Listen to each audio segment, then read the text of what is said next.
बंसी सब सुसारे है, अपने धुन में बाजे है। हाल न पूछो मोहन का, सब कुछ राधे राधे है।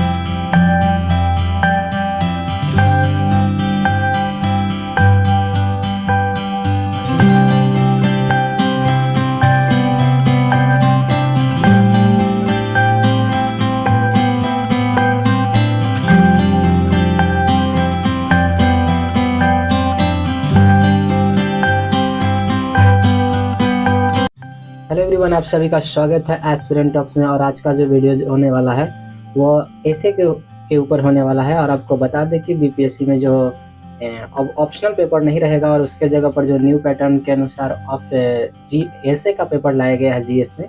तो इस वीडियोज में जो है आपको पटना के एक इंस्टीट्यूट का एक ऑफलाइन क्लास के बारे में डिस्कशन देंगे। और डेमो क्लास जो हुआ था उसका पूरा एक क्लास का वीडियोज इसमें प्रोवाइड किया गया है।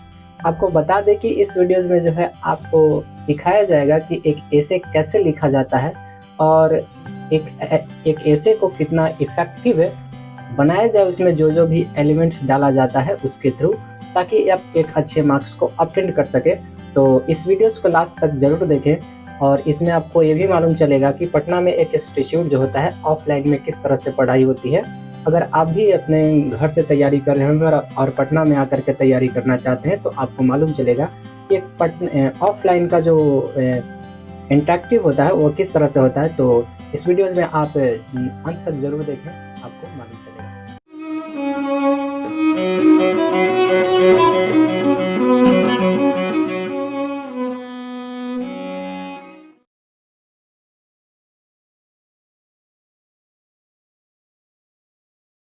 बैठ जाइए। और क्या हालचाल?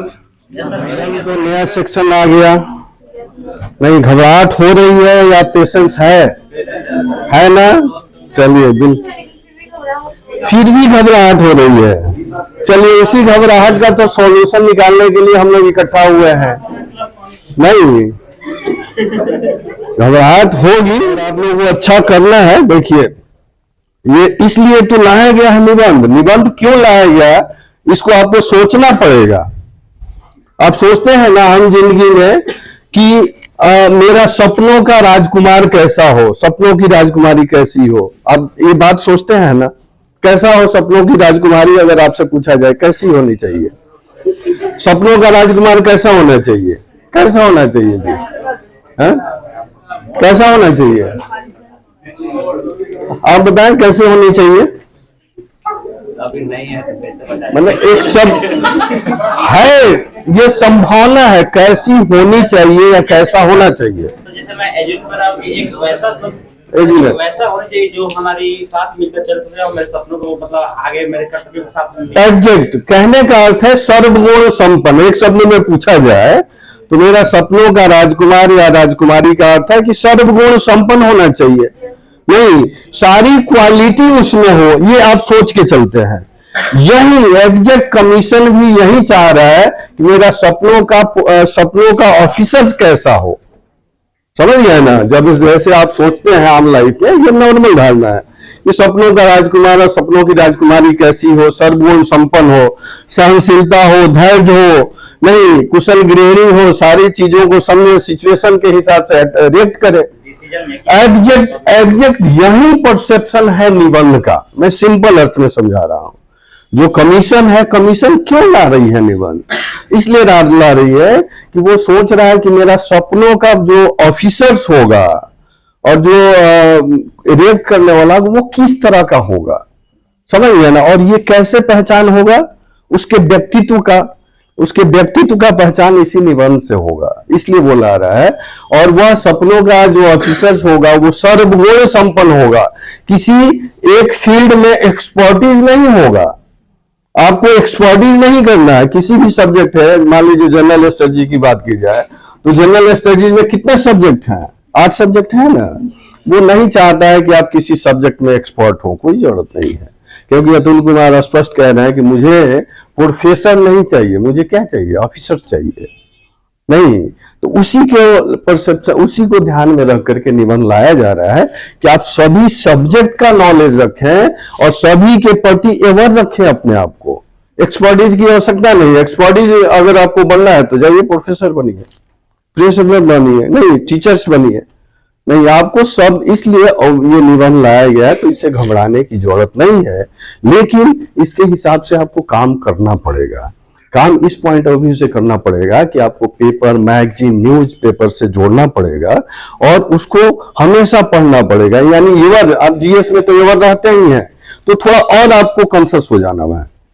नहीं, जीएस के पॉइंट ऑफ व्यू से पढ़ते हैं ना, तो अपने को जितने एवर रखेंगे उतने ऑथेंटिसिटी आएगी। जितने उसमें सब्जेक्ट है सब में कंसेप्ट जुड़ते जा रहा है और सब में करंट अफेयर जुड़ते जा रहा है। तो करंट अफेयर्स अपडेट कैसे होगा? जब आप अपडेट रहेंगे। तो अपडेट रहेंगे तो आप निबंध में भी अच्छा करेंगे, समझ गए ना। तो इसको ध्यान रखना है और घबराना नहीं है। हम लोग साथ में प्रैक्टिस भी करवाएंगे और सारे सेक्शन को कवर करवाएंगे, लेकिन ये ध्यान रखिएगा, ये परसेप्शन हटा दीजिएगा माइंड से कि जो आप उत्तर जीएस में लिखते हैं वो उत्तर निबंध में नहीं चलेगा। नहीं, निबंध जीएस में लिखते हैं उसमें इंफॉर्मेशन ज्यादा रहता है। जीएस का कोई भी अगर आंसर लिख रहे हैं उसमें फैक्ट अधिक रहते हैं, विश्लेषण कम होता है, समझ गए ना। लेकिन यहां पर देखेंगे, यहां पर तथ्यों की अपेक्षा, अगर जीएस की मैं बात करूं, थोड़ा सा हम लोग समझते चलते हैं, जीएस में आपका तथ्य जो होगा यह ज्यादा होगा विचार से। तथ्य ज्यादा होगा विचार से, और तथ्य की प्रायोरिटी यहां पे होती है जीएस में। लेकिन यही अगर निबंध की बात की जाए, निबंध की बात की जाए तो यहां पे विचार ज्यादा होंगे आपके। विचार ज्यादा होंगे किससे? विचार अधिक होंगे तथ्य से, तथ्य से। लेकिन जो भी तथ्य यहां पे होगा, जो भी फैक्ट होगा, उसमें ऑथेंटिसिटी होनी चाहिए। यहां थोड़ा बहुत फैक्ट अगर आप नॉर्मल तरीके से एरर भी कर देते हैं, गलत कर देते हैं, तो उतना ध्यान नहीं रखा जाएगा। लेकिन यहाँ पे कम तथ्य देंगे और उस तथ्य का ऑथेंटिसिटी होनी चाहिए और सही होना चाहिए, गलत नहीं होना चाहिए। तो यहाँ पर विचार की प्राथमिकता होगी। और विचार कैसे डेवलप होगा? विचार तभी डेवलप होगा जब आप अपने दिमाग को खोल के रखेंगे। नहीं, खोल के रखेंगे, देश दुनिया के चीजों को समझेंगे, जोड़ेंगे, तब ये सब चीजें क्लियर होंगी। इसी हिसाब से अगर इसी पे बात की जाए तो आप पहले से क्या करते आए हैं? पहले से करते आए हैं लेख। एक लेख होता है, नहीं, और दूसरा है निबंध। लेख होता है, निबंध होता है, नहीं, लेख होता है, निबंध होता है। लेख को क्या कहते हैं? आर्टिकल कहते हैं, इसको ऐसे कहते हैं। नहीं, तो आप अंडर मैट्रिक या एकेडमिक में क्या करते आए हैं? अभी तक ये करते आए हैं, नहीं, और ये करते आए हैं। तो यह विवरणात्मक होता है, इसमें विवरण होते हैं, दिए जाते हैं। जैसे इसमें आप लिखते आए हैं कि हाँ, गाय पे लेख लिखे, या अपने प्रिय टीचर पे लिखे, कोई महापुरुष का नाम दे दिया उस पर लिखे, तो आप जानते हैं, वैसे यहाँ लिखते आएंगे। लेकिन ये अब नहीं चलेगा। अब क्या चलेगा? ये चलेगा। और इसमें विचारात्मक निबंध होंगे, ये विचार से, उसमें अमूर्त हो जाएगा, मूर्त हो जाएगा, नहीं, अमूर्त चीजें होंगी, मूर्त होंगी। जैसे मान लीजिए यहाँ पर आपसे कहा जाएगा कि मैं अगर बिहार होता, नहीं, तो ये क्या हो गया? मैं अगर बिहार होता, तो ये आपसे पूछा जा रहा है आप अगर बिहार होते तो बिहार के डेवलपमेंट के लिए क्या करते आप? तो इसमें आपका विचार है, ना कि फैक्ट है। आपकी सोच कहां तक जा सकती है और उस सोच में हिस्टोरिकल बैकग्राउंड क्या है, हिस्टोरिकल बैकग्राउंड के साथ साथ वहां पर जो भी नेगेटिव पॉइंट हो सकते हैं, पॉजिटिव पॉइंट हो सकता है, उसको आप सपोर्ट करेंगे वहां पर, समझे। तो यहाँ विचारात्मक होंगे और विचारात्मक निबंध में मूर्त अमूर्त चीजें आएंगी, तथ्यात्मक आएंगी, काल्पनिक चीजें भी आएंगी। काल्पनिक चीजें जैसे आप देखेंगे यूपी पीसीएस और यूपीएससी में पूछते आया है कि क्या स्वच्छ हवा स्वच्छ जल रह जाएगा नारियल में और स्वच्छ हवा बांस की कोपड़ में। ये सेंटेंस दे दिया, इस पे आपको 1000 शब्द में निबंध लिखना है। समझेंगे क्या? स्वच्छ जल रह जाएगा नारियल में और स्वच्छ हवा बांस के कोपड़ में। इसका तात्पर्य क्या है? आपसे पर्यावरण संरक्षण के बारे में पूछ रहा है। अगर इसको डिफाइन करेंगे तो आपसे पूछ रहा है पर्यावरण संरक्षण के बारे में, इस पर निबंध लिखें। और इसमें जो ज्योग्राफी के बच्चे होंगे या जो साइंस टेक के बैकग्राउंड के होंगे, ये लोग बच्चे कहां से स्टार्ट करेंगे इसको? प्रदूषण के डिफिनीशन से नहीं, प्रदूषण के डिफिनीशन से स्टार्ट करेंगे। उसके बाद जो भी कंपोनेंट है उसका डिफाइन करेंगे, तब निकलेंगे। तो वो सब चीजें यहां नहीं चलेंगी निबंध में। स्टार्टिंग सबसे प्रॉब्लम होता है कहाँ? स्टार्टिंग में, कि आप स्टार्ट क्या करें। नहीं तो थोड़ा हम लोग उसको उस पर आकर के बात करते हैं। अगर सपोज कीजिए मैं ये डिस्कस नहीं करूंगा कि निबंध क्या है, कैसे है, शायद सर डिस्कस कर चुके होंगे, नहीं तो वहां मैं नहीं जाऊंगा। निबंध क्या है, कैसे है, क्या करना है, ये थोड़ा मैं डिस्कस करूंगा इंफॉर्मेशन के लिए कि निबंध का रिकमेंडेशन कब आया। अब अगर आपसे पूछा जाए कि निबंध कमीशन में कब आया, तो कुछ आइडिया है? कुछ आइडिया है कोई? 13 में। अच्छा ठीक है, चलिए। और देखिए बोलना सीखिए, बोलिएगा। और तो हाँ, कब आया? 1990 में। अच्छा हाँ जी। और मालूम नहीं है, बिल्कुल। चलिए 2011 में। चलिए देखिए 1988 में सतीश चंद्रा कमेटी बनी थी। ध्यान रखेंगे, सतीश चंद्रा कमेटी बनी थी 1988 में। तो इसने रिकमेंड किया यूपीएससी में या कमीशन में कि यहाँ पर निबंध रखा जाए, क्योंकि निबंध से ही व्यक्तित्व की पहचान होती है। नहीं, व्यक्तित्व की पहचान होती है। और व्यक्तित्व में पहचान कब होगी? जब हम बच्चों से लिखवाएंगे और लेखन शैली के साथ साथ उसमें अभिधात्मक क्षमता की पहचान होगी। समझ गए ना? तो 1988 में ये सतीश चंद्रा कमेटी आई थी। सतीश चंद्रा कमेटी आई और यह रिकमेंड किया, और यहीं से यूपीएससी में निबंध लाया गया। और वो निबंध होता था कितने का? 200 मार्क्स का, 200 अंक का निबंध होता था। और आप देखेंगे यह यहां से जब स्टार्ट हुआ तो यह चला 2013 तक। 2013 तक, ठीक है। 2013 तक कितना था? 200 था। और 2013 के बाद जब चेंजेज हुए तो यहाँ पे 250 कर दिया गया, 250 का निबंध कर दिया गया। समझ गया ना? और 250 में वहां यूपीएससी कितनी निबंध लिखवाती है? 2 निबंध लिखवाती है। ठीक है। इसी के पॉइंट ऑफ व्यू से आप देखेंगे यूपीएससी भी इसी पे अपना निबंध लाया। एमपीपीसीएस में भी है। और यहाँ पर हम लोग बीपीएससी की बात कर रहे हैं। नहीं, बीपीएससी में कितने अंक का है? 300 अंक का। यानी कह सकते हैं अभी सबसे ज्यादा आप ही से व्यक्तित्व की पहचान करा रही है। नहीं, व्यक्तित्व की सबसे ज्यादा, नंबर भी इतना दे रही है। तो हम लोग अनुमान लगा रहे हैं, जो भी क्राइटेरिया है यूपीएससी का और यूपीपीसीएस का, जो भी सिलेबस चल रहा है या पैटर्न चल रहा है, तो उससे अनुमान लगाया जा रहा है कि आपसे 3 निबंध पूछे जाएंगे। ठीक है, 3 निबंध होंगे और ये 3 खंड में होंगे। 3 खंड का अर्थ है आपको विकल्प दिया जाएगा, नहीं विकल्प होगा, और एक खंड में 2-2 होंगे। यानी 2-2 होंगे तो कितना हो गया? 6 हो गया। ये 6 हो गया। नहीं, 6 पूछा जाएगा। लिखना है कितना है? 3 है। और यह आपसे डिमांड किया जाएगा कि 1000 शब्द में लिखे। कितने में लिखे? 1000 शब्द में आपको लिखना पड़ेगा मिनिमम। ठीक है, मिनिमम। अब अंक की बात की जाए तो इसमें अगर आप लिखेंगे ढंग से तो मिनिमम की बात की जाए तो मिनिमम 50 भी आ सकता है। नहीं, और मैक्सिमम की बात की जाए, नहीं तो मैक्सिमम की बात की जाए तो 180 से 200 तक आप ला सकते हैं इसमें। समझ आया ना? यानी क्या? बिल्कुल आ सकता है, बिल्कुल आ सकता है, बिल्कुल आ सकता है। क्यों नहीं आ सकता है? आपके पास समय है, प्रैक्टिस करेंगे। हम कह रहे हैं अनुमानता, यानी इतना भी, इतना कब? जब आप कुछ नहीं करें। अब जब कुछ नहीं करेंगे, क्योंकि बच्चे हैं, बहुत बच्चे निबंध को इजी वे में ले रहे हैं। नहीं तो इजी वे में इसलिए ले रहा है कि वो लेख लिखते आए हैं, कहे कि अरे वही है ना, वहीं जाकर के हम लिख देंगे। नहीं, कहीं पढ़ना नहीं है, कहीं पेन नहीं चलाना है, प्रैक्टिस नहीं करना है, और जाएंगे तो इतने में सिमट जाएंगे। लेकिन जो बच्चे अभी से कॉन्शियस हो जाएंगे तो जनरल स्टडीज से अच्छे मार्क्स यहाँ पे आएंगे। यानी अगर थोड़ा अच्छे से कॉन्शियस हो जाए तो 65-70% मार्क्स आराम से ला सकते हैं, जो उनको स्कोरिंग में ज्यादा सुविधा होगा।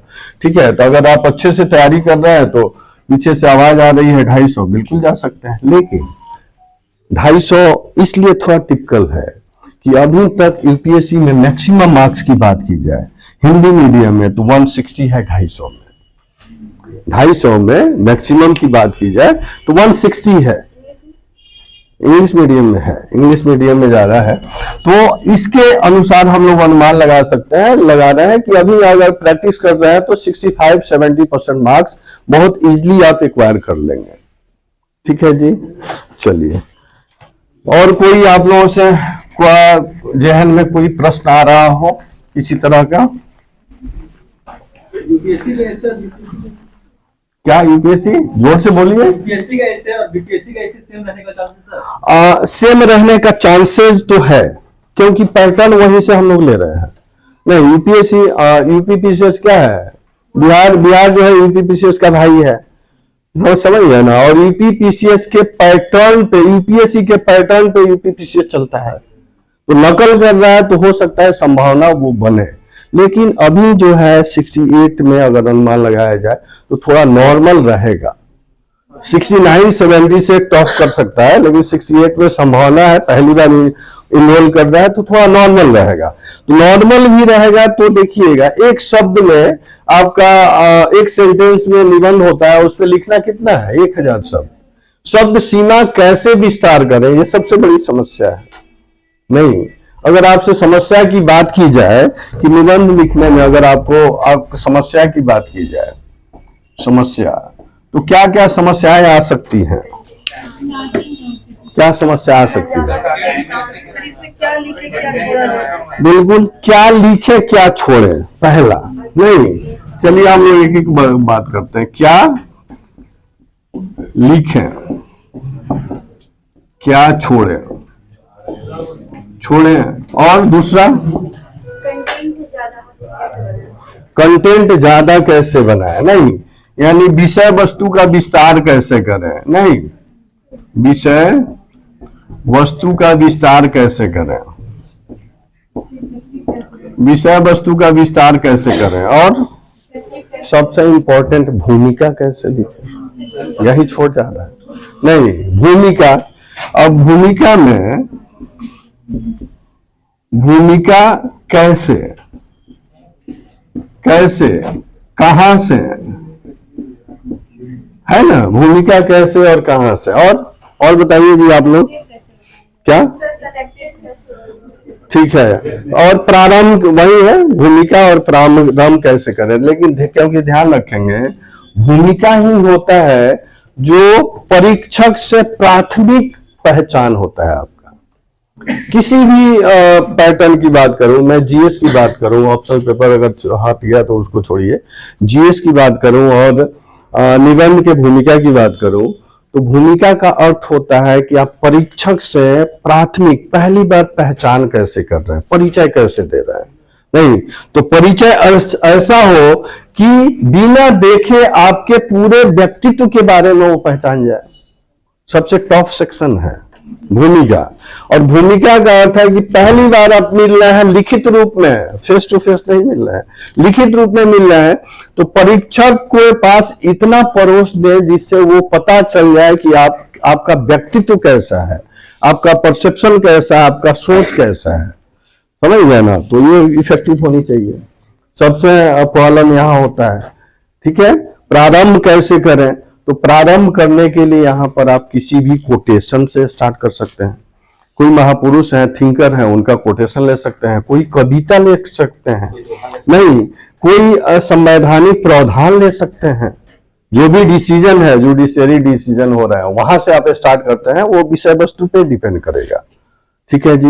और क्या क्या समस्या आ सकती है बताएं आप लोग, और क्या क्या समस्या आ सकती है? निष्कर्ष कैसे लिखें, भाषा शैली कैसा हो, नहीं कंटिन्यूटी कैसे बढ़े, हम उसको लिंक करके कैसे बढ़ाएं। क्योंकि देखिएगा 1000 शब्द जितना टफ आपके लिए है उतना ही टफ परीक्षक के लिए है पढ़ना, समझ रहे हैं ना। जितना टफ आपके लिए है 1000 शब्द लिखना, इससे ज्यादा टफ है परीक्षक के लिए 1000 शब्द पढ़ना, समझ रहे हैं ना। क्योंकि वो बहुत बोर हो जाता है पढ़ते पढ़ते, इतना बंच कॉपी होगा और उसमें से 1000 शब्द में पढ़ना है, 3000 शब्द होगा, समय है उसके पास, नहीं होगा नहीं। तो उसको हम कैसे मजबूर कर दे पढ़ने के लिए, ये क्वालिटी होनी चाहिए, ताकि एक बार भूमिका पढ़े और पढ़ने के बाद वो फिसलन महसूस हो और वो फिसलते चले जाए निष्कर्ष की तरफ, तब आपको मार्क्स दे देगा। 250 कह रहे हैं ना, एग्जैक्ट 250 मिलेगा। लेकिन आप उसको बांध के तो रखिए, समझ गए ना। ऐसा नहीं कि तारतम्यता नहीं हो, निरंतरता नहीं हो। तारतम्यता का अर्थ है भूमिका आप लिख रहे हैं, उस कंटेंट से दूसरा आप विषय वस्तु स्टार्ट कर रहे हैं, उसमें कोई कनेक्टिविटी नहीं है, समझ गए ना। तो आप ऐसा स्टार्ट करें कि उसमें फिसलन महसूस हो और एक बार पढ़े तो वो पढ़ते चला जाए, उसको पता ही नहीं चले कि हाँ इसमें ब्रेक है।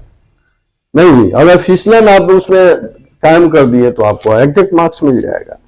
पैराग्राफ छोटे छोटे लिखें, नहीं पैराग्राफ अगर लिख रहे हैं तो बहुत छोटा छोटा पैराग्राफ होना चाहिए। पैराग्राफ इंक करते हैं, हाँ। दूसरा स्टार्ट करते हैं, तो कैसे कनेक्ट करेंगे, सेमी लगे वो। तो वो ये प्रैक्टिस से होगा। मान लीजिए एक पैराग्राफ स्टार्ट किए, नहीं तो उसी से रिलेटेड जो भी कंटेंट है उसी कंटेंट को आप स्टार्ट करें सेकंड में, फिर दूसरा उसको बढ़ाएं, फिर सेकंड में तीसरा, थर्ड में तीसरा, और बीच बीच में एग्जाम्पल डालना जरूरी है। अगर ये समस्या आ सकती है, जैसे आप एग्जाम्पल डालते हैं जीएस में, तो निबंध में भी एग्जाम्पल कितना डालें आखिर, ये प्रश्न आता है ना कि एक पेज है, एक पेज में हम कितना उदाहरण डालें।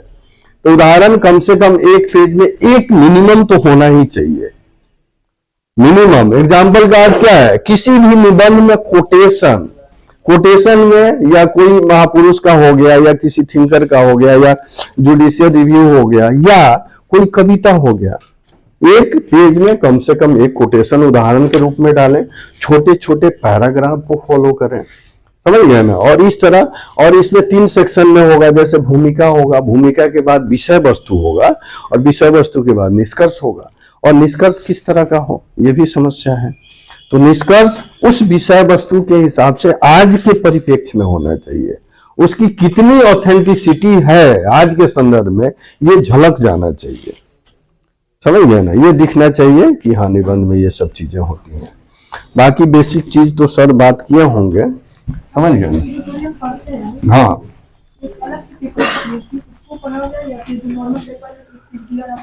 नहीं, देखिए अगर पेपर पढ़ना है तो पेपर में जो एडिटोरियल पेज होता है उसको पढ़ें, नहीं उसके बाद जो उसके बाद वाला जो खेल का होता है या कोई इकोनॉमिक्स इशू आ गया उस सबको पढ़ें, बाकी पढ़ने की जरूरत नहीं है, समझ गए ना। अधिक ध्यान नहीं, अगर आप ऐड कर सकते हैं तो 2 न्यूज़पेपर जरूर ऐड करें, ठीक है। हम मिनिमम 2 बाबू, हम लोग तो सजेशन कर रहे हैं कि 4-5 पढ़ सकते हो तो पढ़ो, नहीं अगर 4-5 पढ़ना है तो उसमें क्या लगेगा, एक न्यूज़पेपर पढ़ने में कितना समय मिल लगेगा आपको, मैक्सिमम 1 घंटा मैक्सिमम।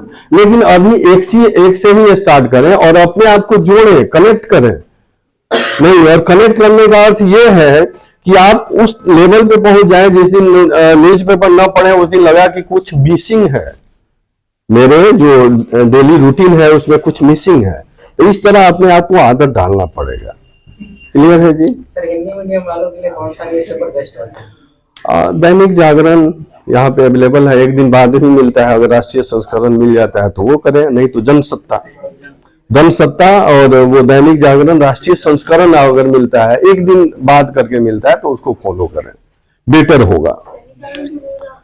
नहीं राष्ट्रीय संस्करण की मैं बात कर रहा हूँ, हाँ राष्ट्रीय संस्करण दूसरा आता है और जनसत्ता नॉर्मल है। तो जनसत्ता का एडिटोरियल सेशन में ही हम लोग बात कर लेंगे कि न्यूज़पेपर कैसे पढ़ें और कैसे वहां से पिक आउट करें, नहीं पढ़ना है और उसको काट करके अपने फाइल में रख देना है कि आप जब आगे बढ़ेंगे तो काम देगा। क्लियर है जी?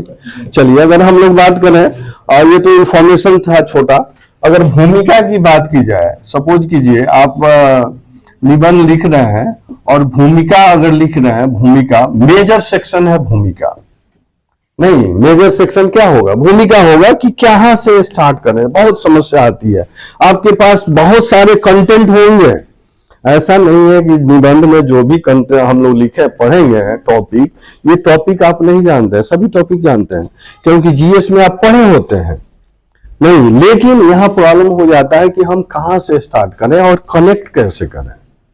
नहीं, अगर आपसे पूछा जाए क्या जीएस का उत्तर निबंध का उत्तर हो सकता है, होगा, इस भुलावे में नहीं रहना है कि वो कभी नहीं होगा। नहीं, जीएस का उत्तर अलग होता है, उसका परसेप्शन अलग होता है, उसमें कंटेंट अलग होते हैं और उसका सेम उत्तर आप निबंध में ऐसे में नहीं कर सकते हैं। लिखेंगे तो इंफॉर्मेटिक, जीएस क्या है? इंफॉर्मेटिक है, इंफॉर्मेशन देता है नहीं। और इसमें क्या है? इसमें आपकी लेखन शैली का पहचान होगा, लेखन शैली के साथ साथ भाषा शैली नहीं, उसके बाद आपका सोच कितना डेवलप हो रहा है उसकी पहचान हो जाएगी। समझ गए ना? यानी आप देखेंगे कि दो तरह से पर्सनालिटी टेस्ट होती है। आपको पता है कि कमीशन का पैटर्न जो है 3 फेज में है, प्रीलिम्स है, स्क्रीनिंग टेस्ट, फिर मेंस है और मेंस के बाद इंटरव्यू है। एक समय हुआ करता था कि मेंस में 3-3 ऑप्शनल पेपर होते थे। ऑप्शनल पेपर का महत्व धीरे धीरे कम हो गया और अभी तो बिल्कुल कम हो गया। समझ गए ना? और आने वाले एक दो साल में हो सकता है वो जो क्वालिफाई मार्क्स रखा है उसको भी खत्म कर दे। समझ गए ना? उसको खत्म कर देगा। तो उसके बाद आ गया निबंध। तो आपका जब जो व्यक्तित्व की पहचान होती है तो 2 सेक्शन में, एक निबंध में, एक साक्षात्कार में। तो साक्षात्कार जो है यह आपकी बाहरी परसेप्शन की पहचान होती है, पर्सनालिटीज की। यानी आप जब सच जाते हैं इंटरव्यू में, तो इंटरव्यू में आपका 2 आंख होता है और 2 आंख को 10 आंख घूर रहा होता है। समझ गए ना? आप अकेले होंगे और जितने बोर्ड मेंबर होंगे सबकी आंखें आपको देख रही होंगी। समझ गए ना? और उसमें भी एक ऐसा होगा जो साइकोलॉजिस्ट होगा, वो तो कंटिन्यू आपको घूर रहा होगा। समझ गए? उसका काम ही है कि आपको वॉच करे और उसी पे नंबर दे, वो आपसे क्वेश्चन नहीं पूछेगा। बाकी 6 जो होंगे वो देखेंगे। कहने का अर्थ है 14 से मैंने 12 आंखें आपको घूर रही होंगी, उसमें आपको अपने आप को कंट्रोल करना है। ठीक है? और निबंध जो है, और निबंध का ये सेक्शन जो है, ये आपकी आंतरिक पहचान होती है। आप अंदर से कैसे हैं, अंदर से कैसे का अर्थ है कि आपका सोच कैसा है, आपका विचार कैसा है, आपके देश के प्रति, अपने समाज के प्रति, अपने लोगों के प्रति। इसलिए कहा जाता है कि कमीशन के पीरियड में तैयारी कर रहे हैं तो आप पहले, सबसे पहले आपका कर्तव्य बनता है कि आप अच्छे इंसान बने। अच्छे इंसान बनेंगे तो वो झलकेंगी, वो निकल के आएंगी आपके लेखन शैली में, आपके विचार में, आपके व्यक्तित्व में। समझ गए ना? बहुत ऐसे ऑफिसर्स होते हैं जो उस लेवल पे नहीं होते हैं और उस लायक नहीं होते हैं, सिलेक्शन हो जाता है नहीं, उनमें उतनी कैपेबिलिटी नहीं होती है कि वो सिचुएशन को समझ सके और उसके हिसाब से रिएक्ट कर सके। समझ गए ना? तो उन्हीं लोगों को छांटने का ये प्रक्रिया है कि निबंध से हम वैसे व्यक्ति की पहचान करें और वैसे व्यक्ति आए जो सिचुएशन को हैंडल करे और उसमें सारे गुण हो, सर्वगुण संपन्न हो। नहीं, तो सर्वगुण संपन्न कब होगा? जब आपका बौद्धिक विकास हो चुका होगा, सर्वांगीण विकास हो चुका होगा। सर्वांगीण विकास का अर्थ क्या है? चौमुखी विकास, चौतरफा विकास। चौतरफा का अर्थ क्या हो गया? आपका सामाजिक, सांस्कृतिक, आर्थिक, राजनीतिक, धार्मिक, ये सारे विकास आपके हो चुके होंगे, तब वो चीजें निकल के आएंगी आपके विचार में। समझ गए ना? तो इन सब चीजों को ध्यान रखना होगा, क्योंकि हम जो है, हम असमंजस में रहते हैं, हम सपने में रहते हैं। हम सपने में थे तभी हम गुलाम हो गए, अब सबको पता है। और निबंध जो है ये बहुविषयी हो जाएगा। बहुविषयी यानी आपके ज्ञान का परीक्षण होगा, और ज्ञान का परीक्षण होगा तो वो बहुविषयी आधार पर होगा। बहुविषयी का अर्थ क्या है? आपका राजनीतिक ज्ञान कैसा है, आपका इतिहास का ज्ञान कैसा है, संस्कृति का ज्ञान कैसा है, समाज का ज्ञान कैसा है, प्रौद्योगिकी का ज्ञान कैसा है, समझिए देश दुनिया की समझ कैसी है, ये बहुस्तरीय परीक्षण होगा, समझिए। तो इसके लिए आपको कॉन्शियस रहना पड़ेगा, और इसी बहुस्तरीय परीक्षण का अर्थ है कि आप देखेंगे कि हम उस सपने में थे और उस सपने में जी रहे थे कि एक समय ऐसा था कि क्लाइव की तोपें गरजी और हम गुलाम हो गए ना जी। क्यों? क्योंकि हम पहले से परसेप्शन में थे कि हमारा इतिहास स्वर्णिम रहा है। हमने ही विश्व को वो सारी चीजें दी जो विश्व में पहले नहीं थी, यानी हमने ज्ञान दिया, विज्ञान दिया, नहीं साहित्य दिया, हमने खगोल दिया, वो सारी चीजें हमने दी, और ये सारी चीजें हमारे एंशिएंट में थी, नहीं इस परसेप्शन में थे। एंशिएंट का अर्थ है कि आप देखेंगे कि वो अखंडता, सहिष्णुता, ये सब चीजें हमारे वैदिक काल में थी, वैदिक संस्कृति में। वैदिक संस्कृति का अर्थ है कि मैं ऋग्वैदिक काल के तरफ इशारा कर रहा हूं, उत्तर वैदिक काल के तरफ नहीं। ऋग्वैदिक काल जो था वो हमारे समाज को सुसंगठित करके रखा था, नहीं उसमें कोऑपरेशन की भावना थी, सभी एक दूसरे को हेल्प करते थे। वहां महिलाओं की स्थिति अच्छी थी, आप देखेंगे कि महिलाएं पढ़ी लिखी होती थी, महिलाएं विदुषी होती थी, महिलाओं को ही घर कहा गया, यानी अमाजू कहा गया, जायदे स्तंभ कहा गया, महिलाएं ही घर है, घर ही महिलाएं हैं, नहीं इस वजह से देखिएगा कितना स्वर्णिम काल रहा। फिर आप आगे बढ़ेंगे तो आप देखेंगे कि विश्व में 16वीं शताब्दी में धार्मिक सामाजिक सुधार आंदोलन हुआ, हमारे यहाँ 4वीं शताब्दी में हो चुका है बौद्ध धर्म और जैन धर्म के रूप में, नहीं, और उन्होंने एक नैतिकता स्थापित कर दी विश्व परिदृश्य पर। उसके बाद आप देखेंगे मौर्य साम्राज्य अखंडता के लिए जाना जाता है, एक अखंड भारत का निर्माण हुआ है। आप देखेंगे वैदिक काल में हमने कुल से क्या बना, कुल से हम ग्राम जन बने, कुल से हम ग्राम बने, ग्राम से 20 बने, 20 से जन बने, जन से जनपद बने, फिर महाजनपद बने, और मौर्य काल में जाकर के अखंड भारत का निर्माण हो रहा है। नहीं, अखंड भारत का निर्माण यानी कह सकते हैं उड़ीसा से लेकर के कश्मीर तक और यहाँ अफगानिस्तान से बंगाल तक एक अखंड भारत का निर्माण हुआ, वो स्वर्णिम काल था। गुप्त काल में देखेंगे कि कला, साहित्य, स्थापत्य में स्वर्ण काल था। अखंडता, केंद्रीकृत सत्ता के रूप में देखेंगे तो हर्षवर्धन का काल, यानी उन सब चीजों के तरफ हमारे जो साहित्यकार हैं या जो भी इतिहासकार हैं सब इशारा करते हैं। और उसी भुलावा में हम थे कि मध्यकाल में क्या हो गया, हम सो गए, अपने कर्तव्य से विमुख हो गए। वही कर्तव्य का एहसास करा रही है कमीशन निबंध के माध्यम से कि आप अपने कर्तव्यों को जाने, अपने धर्म को जाने। आपका धर्म का अर्थ क्या है? धर्म का अर्थ रिलीजन नहीं है, संप्रदाय नहीं है। धर्म जो है ध धातु से बना है, और ध धातु का अर्थ होता है धारण करना। क्या धारण करना? अपने कर्तव्य को धारण करना, और आपका मानव होने के प्रति कर्तव्य क्या है? आपका समाज के प्रति, अपने माता पिता के प्रति, अपने देश के प्रति, अपने राष्ट्र के प्रति। इस कर्तव्य को हम भूल गए थे मध्यकाल में, तभी हम गुलाम हो गए, और क्लाइव की तोपें गरजी और हम गुलाम हो गए। परसेप्शन पूरा चेंज हो गया। और शायद अगर तोपें नहीं गरजी होती तो हो सकता था कि धार्मिक सामाजिक सुधार आंदोलन हुए हैं, और राजा राम मोहन राय, विवेकानंद, ये जो लोग हैं, शायद ये लोग उस समय नहीं आते, वो सोच नहीं डेवलप होती। नहीं, वो सोच डेवलप होने में, आने में समय लग जाता। नहीं, तो कहा जाता है कुछ चीजें अच्छे के लिए होती है, कुछ चीजें बुरी होती हैं, लेकिन अच्छा को हमेशा स्वीकार करना चाहिए, समझ गए ना। तो हमेशा इशारा करते हैं ये लोग कि देखिए हमारा अतीत जो था कितना स्वर्णिम था, और उस अतीत को भूल करके हम जो वर्तमान समय था मध्यकाल, उसमें क्या हो गया था, हम सो गए थे। इसलिए उसको डार्क एज कहा जाता है। डार्क एज क्यों कहा जाता है? क्योंकि वहां पे सांप्रदायिकता बहुत चरमोत्कर्ष पर थी, धर्म में आडंबर था, जातिवाद था, वर्ण व्यवस्था था। नहीं, हम आपस में बटे हुए थे। हम जब संगठित थे तो हम सुखी थे, और हम आपस में बट गए धर्म के नाम पर, जाति के नाम पर, वर्ण व्यवस्था के नाम पर। तो दूसरा जो था वो आकर के हमारे घर में बैठ करके हमारे पे ही राज किया।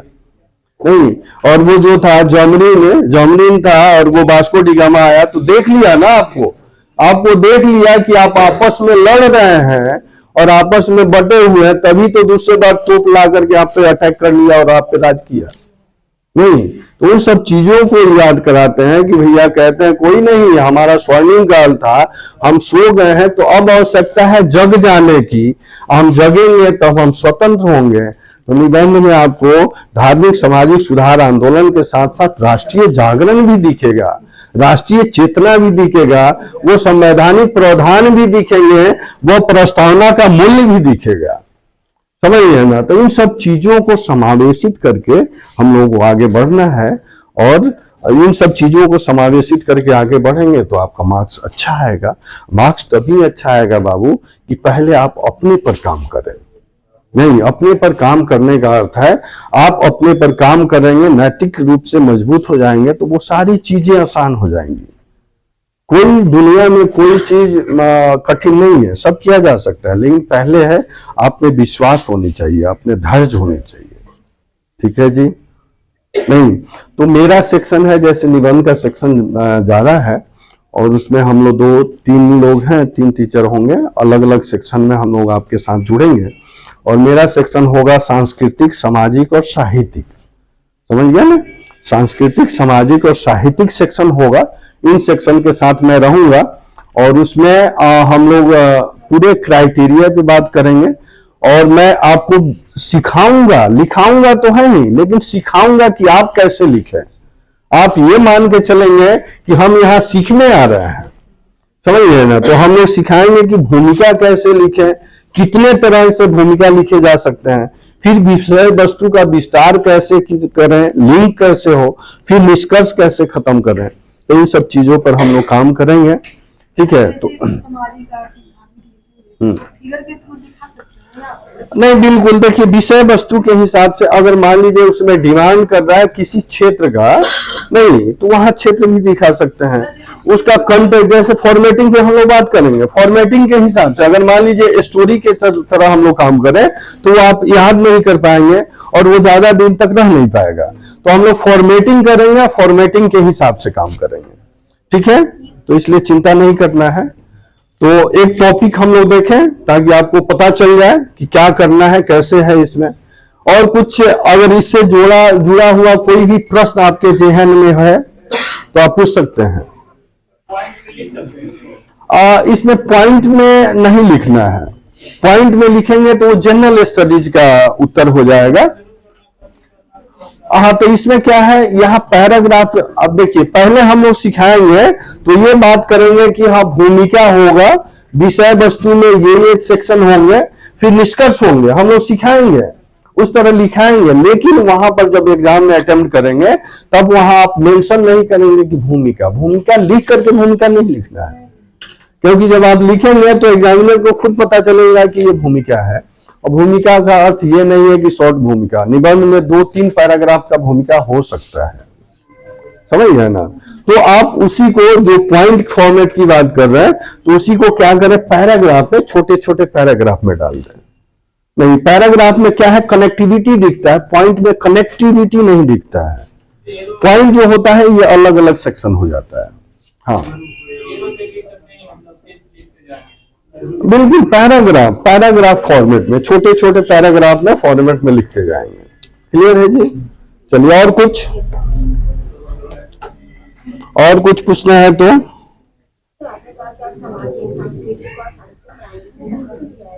हाँ, साहित्यिक, वही ना, सामाजिक, सांस्कृतिक और साहित्यिक।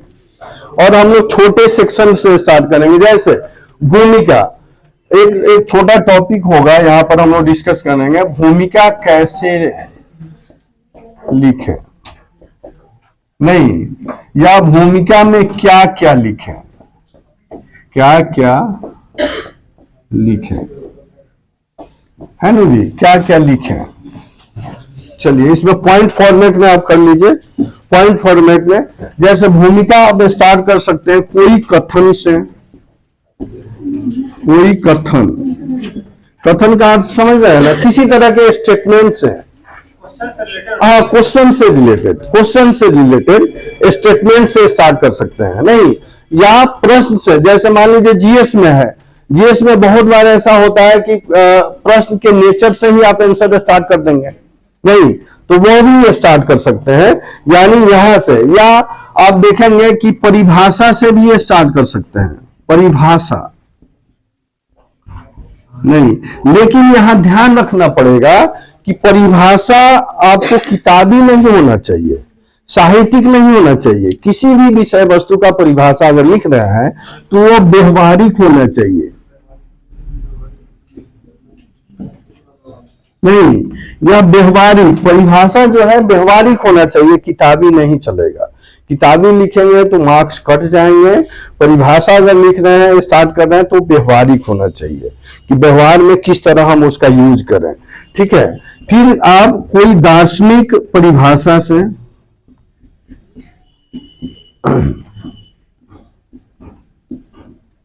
परिभाषा, दार्शनिक परिभाषा से स्टार्ट कर सकते हैं। दार्शनिक परिभाषा का अर्थ क्या है? ये दार्शनिक दर्शन, ये दर्शन से बना है। दर्शन का अर्थ क्या होता है? देखना। अपने नजर से किसी विषय वस्तु को आप किस तरह देख रहे हैं, आपका विचार कैसा है, उस तरह, यानी कोई भी दार्शनिक है, परिभाषा दिया है तो उससे स्टार्ट कर सकते हैं। नहीं, या कोई साहित्यिक उदाहरण से, कोई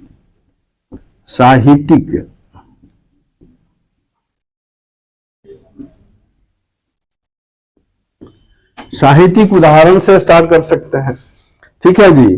फिर आप स्टार्ट कर सकते हैं कोई लोक कथा से। नहीं, कोई लोक कथा, लोक कथा का अर्थ समझ रहे हैं? लोक कथा नहीं, कोई कहानी से, नहीं, कहानी से स्टार्ट कर सकते हैं, कोई कहानी से। हाँ हाँ, लोक कथा का अर्थ लोकोक्ति नहीं होता है, या प्रचलन है, आम जनजीवन में प्रचलन कहानियां हैं, उससे, हाँ, कहावत, उससे स्टार्ट कर सकते हैं। नहीं, या कोई भी जुडिशियल रिव्यू आया है, यानी संवैधानिक प्रावधान है। नहीं, संवैधानिक प्रावधान से। ठीक है, संवैधानिक प्रावधान से स्टार्ट कर सकते हैं। फिर कोई भी अगर समसामयिकी घटना है, उससे स्टार्ट कर सकते हैं। ठीक है, और लास्ट में आप देख सकते हैं कि जैसे हम लोग जीएस में स्टार्ट करते हैं अक्सरहा प्रश्नवाचक चिन्ह, प्रश्नवाचक शैली से, प्रश्नवाचक शैली से स्टार्ट कर सकते हैं। ठीक है, ये क्या होता है प्रश्नवाचक? जैसे जीएस में होता है ना, जीएस में कोई भी प्रश्न है तो प्रश्न के नेचर से ही स्टार्ट कर सकते हैं, प्रश्न की भाषा से स्टार्ट करते हैं, प्रश्न की भाषा से स्टार्ट कर सकते हैं, तो उसी से आप आंसर स्टार्ट कर सकते हैं। ठीक है, जैसे मैं एक एग्जांपल दिया, पर्यावरण संरक्षण से पूछ लिया। नहीं, पर्यावरण संरक्षण से जो भी मुद्दे हैं ये पूछ लिए, तो आप पर्यावरण संरक्षण में पर्यावरण के डिफिनीशन से नहीं स्टार्ट करके इस कोटेशन से स्टार्ट कर सकते हैं, जो कोटेशन में बताया कि क्या स्वच्छ जल रह जाएगा नारियल के पानी में, और स्वच्छ हवा बांस के कोपर में। हाँ, बांस के खोल में होता है ना, बांस के कोपर जाइएगा आप, बांस जहां होता है ना वहां पे जाइएगा, बहुत स्वच्छ हवा मिलता है, बहुत स्वच्छ हवा मिलता है वहां पे, समझ गए ना। तो ये बहुत बड़ा कोटेशन है, क्या स्वच्छ हवा रह जाएगा, क्या चिड़ियों को भी सुबह और शाम का पता नहीं होगा? नहीं, कहा जाता है कि ये देखिए, अभी जैसे जैसे हम आधुनिक समाज की तरफ बढ़ रहे हैं, आधुनिकता की तरफ बढ़ रहे हैं, तो ग्रामीण जीवन से कट रहे हैं और शहर में आ रहे हैं, मेट्रो सिटी में आ रहे हैं, तो हमें दिन रात का ख्याल ही नहीं आता है, पता ही नहीं चलता है। नहीं, क्योंकि यहाँ पर इतनी लंबी चौड़ी इमारतें बनी होती हैं और लाइट इतना होता है कि दिन रात का आपका ख्याल नहीं रहता, अपने जीवन में आप इतने व्यस्त हो जाते हैं कि आपको ख्याल ही नहीं रहता है उन सब चीजों का। नहीं, तो ग्रामीण संस्कृति को हम छोड़ करके जब जैसे हम शहरी संस्कृति में आ रहे हैं, आधुनिकता की तरफ बढ़ रहे हैं, अपने आप को आधुनिक महसूस कर रहे हैं, तो वो सारी सभ्यता संस्कृति हम छोड़ रहे हैं। जो हमारी परंपरा है, हमारी परंपरा, हमारी संस्कृति क्या है कि हम गांव में रहते थे और सभी मिलजुल करके एक दूसरे को हेल्प करते थे, हेल्पिंग नेचर था, वहां छल कपट नहीं था, देश भावना नहीं था, नहीं, सहयोगी रूप में हम काम करते थे। लेकिन जब हम वहीं से शहर में आ गए तो द्वेष हो गया, छल कपट की भावना हो गई। आप मित्र मंडली में ही देखते होंगे कि आपका बहुत गहरी दोस्ती होगी, लेकिन आपके पीठ पीछे वो बहुत भला बुरा कहता होगा। समझ लेना, हर एक जगह हो जाएगा, ऐन मौके पे आपका नोट्स ले जाएगा, एक सप्ताह गायब हो जाएगा। तो ये सब क्या है? ये सब शहरी प्रकृति उस पर हावी हो जा रही है। तो कहने का अर्थ है, हम अपने सभ्यता संस्कृति को छोड़ करके आज जब आ रहे हैं शहर में, तो हम अत्यधिक आधुनिक हो जाएं, और जब हम अधिक आधुनिक होंगे तो हम क्या होंगे? आत्म केंद्रित हो जाएंगे। आत्म केंद्रित का अर्थ क्या है? हम सेल्फ सेंटर्ड, यानी अपने बारे में सोचेंगे। जो हमारा संविधान भी इसका विरोध करता है, हमारी सभ्यता संस्कृति भी विरोध करती है। हमारा संविधान, हमारी सरकार सब क्या कहता है? हम सामूहिकता की बात करते हैं। नहीं, सामूहिकता का अर्थ क्या है? हम सबका साथ सबके विकास की बात करते हैं।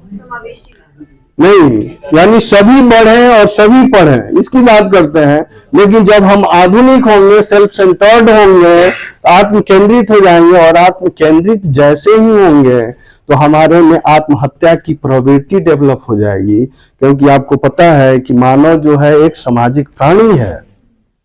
समाज से कट करके मानव कभी सर्वाइव नहीं कर सकता है। समझ गए ना? तो देखेंगे ये सब जो नेगेटिविटी है ये शहर में ही डेवलप होती है। जब मानव आत्म केंद्रित होगा, एकांतरित हो जाएगा, एकल जीवन जब यापन करने लगेगा, तो क्या होगा? उसमें कुंठाग्रसित होगा, और कुंठाग्रसित होगा तो आत्महत्या की तरफ वो प्रेरित होगा। समझिए? तो इसलिए कह सकते हैं कि जैसे जैसे हम अपने सभ्यता संस्कृति को छोड़ करके हम वेस्टर्न सोसाइटी को और संस्कृति को अपना रहे हैं, तो ये सब प्रॉब्लम क्रिएट होते जा रहा है। ये सब विषय वस्तु बनेगा। ठीक है जी? नहीं, चलिए, तो यहां से आप स्टार्ट कर सकते हैं कोई भी चीज। तो इसमें के बाद हम लोग टॉपिक का थोड़ा बात कर लें कि अगर साहित्यिक सांस्कृतिक टॉपिक जो होगा वो क्या क्या टॉपिक हो सकता है। क्योंकि अगर टॉपिक होगा आपके पास तो आप मेंटल एक्सरसाइज करेंगे। नहीं, मेंटल एक्सरसाइज करेंगे कि क्या क्या टॉपिक पूछा जा सकता है। ठीक है? हाँ, कोई क्वेश्चन है आप लोगों का? कितना है सर? इसके लिखने की शैली जो अपनाएंगे सर, वो किस तरह उसको डेवलप करेंगे, ये सब बताएं। वही बता रहा हूँ। पहले टॉपिक हम लोग देख लें। नहीं, कितने तरह के निबंध होते हैं सब तो सब चर्चा किए हैं। निबंधात्मक, विवरणात्मक, अमूर्त, मूर्त, ये सब चर्चा कर लिए हैं ना। चलिए, हम लोग साहित्यिक निबंध की अगर मैं बात करूं, मैं एकदम इजी वे में स्टार्ट करूंगा और नॉर्मल से फिर हम लोग टिपिकल की तरफ जाएंगे। क्योंकि सांस्कृतिक और सामाजिक जो होगा इसमें बहुत सारे इश्यूज जो होंगे आपको पॉलिटिकल हो जाएंगे। नहीं, और पॉलिटिकल होंगे और वो समसामयिक घटना से रिलेटेड होंगे, तो वहां हम लोग जाएंगे। लेकिन थोड़ा थोड़ा धीरे धीरे जब हमारा परसेप्शन, हमारा विचार डेवलप होगा तब हम लोग वहां जाएंगे। तो सबसे इजी सेक्शन हम लोग स्टार्ट करेंगे जो साहित्यिक होगा।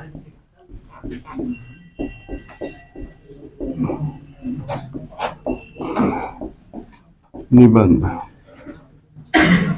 साहित्यिक निबंध। नहीं, अगर यहां थोड़ा समझेंगे, साहित्यिक जो है, अगर साहित्य की बात की जाए तो यहां साहित्य की बात होती है।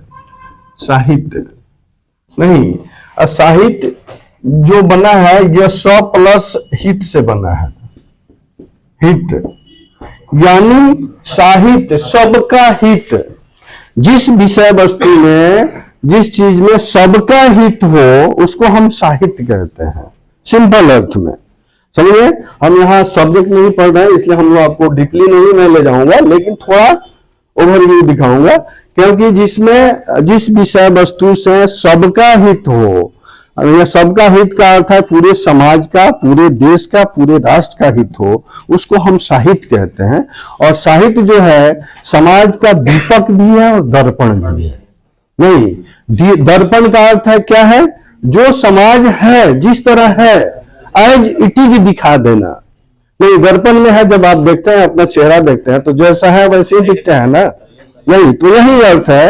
यानी साहित्य जो है समाज का दर्पण है। समाज जिस परिप्रेक्ष्य में है, जिस स्वरूप में है, जिस प्रवृत्ति में है, प्रकृति में है, उसी तरह दिखा देना।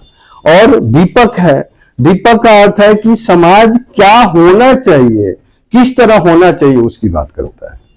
तो ये कब होगा? जब आप अपने आप को पहचानेंगे कि हम क्या हैं और हमें क्या बनना है, क्या होना चाहिए, यानी वो सारी चीजों का नॉलेज कौन देता है? साहित्य देता है। इसलिए साहित्य जो होता है ये बहुविषयी हो जाता है।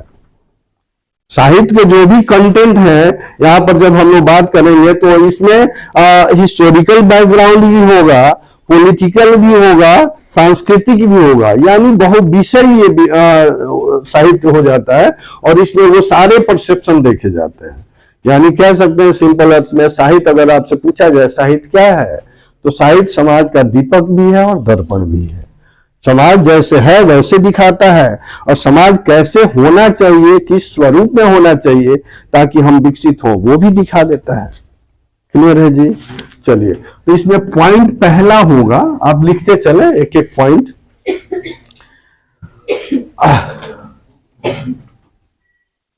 साहित्य, ये सब टॉपिक बना है साहित्य या काव्य। काव्य में सत्यम शिवम सुंदरम, नहीं बहुत गाना पॉपुलर है ना? नहीं, निबंध पूछा हुआ है साहित्य में सत्यम शिवम सुंदरम, 1000 शब्द लिखना है। हाँ, तो वही अपना थीम कैसे देंगे इसको हम लोग अभी बात करते हैं। टॉपिक लिख लें साहित्य में। अब देखिए इसमें अपना थीम का अर्थ क्या है, एक जब ये पूछा है तो थोड़ा मैं इस पे समय दूंगा। साहित्य में आपने पहले देखा कि साहित्य क्या है? समाज का दीपक और दर्पण। नहीं, समाज कैसा है और कैसा होना चाहिए, लेकिन हमारी संस्कृति सभ्यता क्या रही है? सत्यम शिवम सुंदरम वाली रही है, यानी समावेशी संस्कृति के तरफ इशारा करता है। हमारा समावेशिक संस्कृति का अर्थ क्या है? एंशिएंट काल से हमने सबको समाहित करके हमने चला है, और समाहित करके चलने की संकल्पना हमारे में रही है। वो धर्म ही क्यों ना हो, संप्रदाय ही क्यों ना हो, जाति क्यों ना हो, या विदेशियों का आक्रमण ही क्यों ना हो, कोई भी धर्म आया है हमारे यहाँ मिल करके एकत्व हो गया है। नहीं, हमने देखा कि अलग अलग से टाइम पीरियड में जो भी विदेशियों का आक्रमण हुआ है उत्तर पश्चिम से, तो उत्तर पश्चिम से जो भी आक्रमणकारी आए हैं अपने साथ अपनी संस्कृति को लेकर के आए हैं, अपने भाषा को लेकर के आए, और हमारी संस्कृति सभ्यता की पृष्ठभूमि प्रकृति ऐसी रही है कि इनके तत्वों को हमने अपने में मिला लिया और एक समावेशी संस्कृति का विकास किया, इंडो इस्लामिक संस्कृति का विकास किया, गंगा जमुना के तहजीब का विकास किया। समझ गए ना? ये हमारी संस्कृति रही है, और हमारी संस्कृति वसुधैव कुटुंबकम के नाम पर चलती है, और अतिथि देवो भव की संकल्पना है। हम इसी परसेप्शन पर चलते हैं, और इस परसेप्शन की वजह से हम गुलाम भी हुए हैं, फिर भी ये धारणा हमारे में है। क्यों है? क्योंकि हमारी सभ्यता संस्कृति हमारे ब्लड में, हमारे भारतीय सभ्यता संस्कृति के अलावा हमारे जेहन में ये सब बातें हैं। नहीं, अतिथि देवो भव की संकल्पना हमारे एंशिएंट काल से चली आ रही है, और यह है, और इसी के वजह से हम गुलाम हुए हैं। आप देखेंगे जमदीन के रीजन में वास्को डी गामा को जैमरीन अगर नहीं बैठा था, वो अपने घर में और सेवा सत्कार नहीं करता, तो शायद हम उतने जल्दी गुलाम नहीं होते। नहीं, अगर वो अतिथि देवो भव संकल्पना नहीं होती, उसको भगा देता, तो क्या दोबारा आकर के वो अटैक करता? नहीं करता। नहीं, लेकिन हमें तो है कि कोई भी आगंतुक आता है, अतिथि आता है, तो बिना नाम और गांव पूछे हुए, बिना जाति पूछे हुए हम एक गिलास पानी प्रेफर करते हैं ना जी, बैठाते हैं, अब तब बाद में हम पूछते हैं। तो यह हमारी संस्कृति है, सभ्यता है। तो इस संकल्पना पर चलना है, यानी हमें वसुधैव कुटुंबकम का है, सबको साथ में मिला करके चलने की संकल्पना है, और बहुत अच्छी सभ्यता संस्कृति है, और इसी के परिणाम है हमारा संविधान। संविधान का उद्देश्य भी है, प्रस्तावना भी तो यही कहता है। लाखों बच्चे जो हैं ग्रामीण पृष्ठभूमि के हैं, महिलाएं हैं या जो भी बच्चे हैं, सब घर द्वार छोड़ करके आई हैं अपने सपनों को साकार करने के लिए। इतना मेहनत करने के बाद एक दो व्यक्ति ऐसा है जो अपने निजी स्वार्थ के लिए सबको दांव पे लगा देता है। नहीं, तो ये हमारी सभ्यता नहीं है, हमारी संस्कृति नहीं है। हमारी संस्कृति है नैतिक प्रधान संस्कृति है, नैतिकता स्थापित करने के लिए प्रेरित करती है। समझ गया ना? यही कह सकते हैं सत्यम शिवम सुंदरम वाली संस्कृति हमारे में है। ठीक। साहित्य राष्ट्रीय सांस्कृतिक, साहित्य राष्ट्रीय संस्कृति का पोषक है, पोषक है।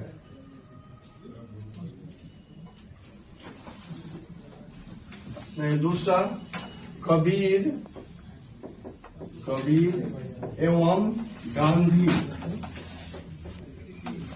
गांधी की तुलना,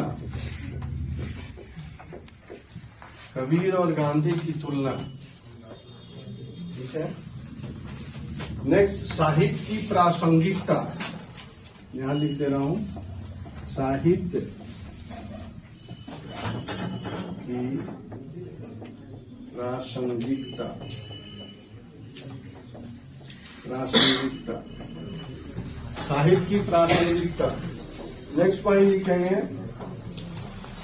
भक्ति काल में सामंतवादी विरोधी चेतना, भक्ति काल में सामंतवादी, सामंतवादी विरोधी चेतना,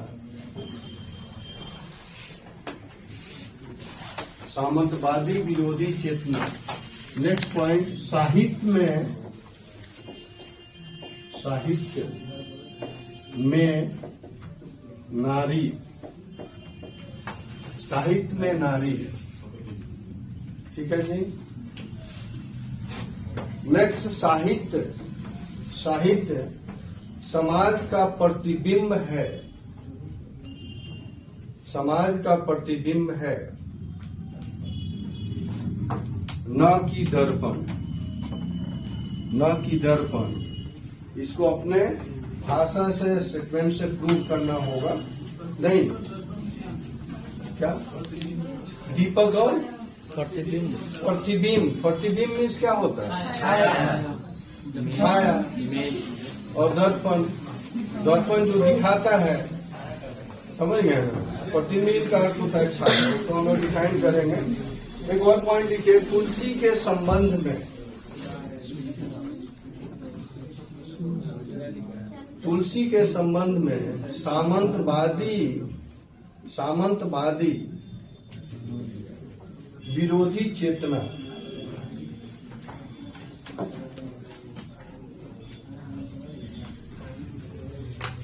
नहीं, एक लास्ट लिखिएगा, मध्यकालीन, मध्यकालीन जागरण, मध्यकालीन जागरण और सामंतवाद, मध्यकालीन जागरण और सामंतवाद, सामंतवाद। ठीक है बाबू, ये जितने टॉपिक लिखाए हैं मैं इनको भूमिका लिखाऊंगा 4-5 तरह का, और सारे टॉपिक के भूमिका वही हो जाएंगे।